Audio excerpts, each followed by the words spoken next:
আসসালামু আলাইকুম। আজকে শোল মাছ ভুনা করব আমি। ঘুম থেকে উঠে দেখি দুইটা ছেলে আমার বাড়ির পাশ থেকে মাছ নিয়ে যায় বাজারে, তাই মাছগুলি কিনে নিলাম। এখন মাছগুলা কাটতেছি।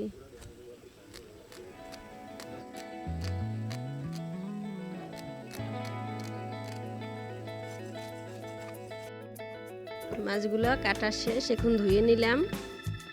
যেহেতু শোল মাছ আমি ভুনা করব তাই শোল মাছ আলাদা করে নিলাম। এখন সব মশলা দিয়ে কষাইতে আছি। এখন মাছগুলো দিয়ে দিলাম, একটু কষাইয়া তারপরে আমি পানি দেব। পরিমাণ মতো পানি দিলাম।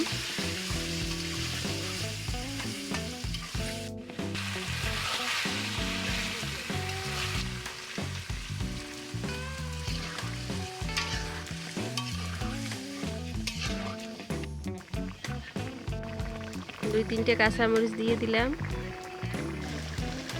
এবার দিলাম ধনিয়া শাক।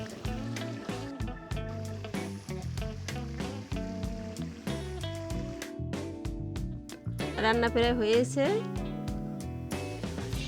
এখন আমি তুলে নেব। ভিডিওটি ভালো লাগলে লাইক, শেয়ার, কমেন্ট করবেন এবং সাবস্ক্রাইব করবেন। আল্লাহ হাফেজ।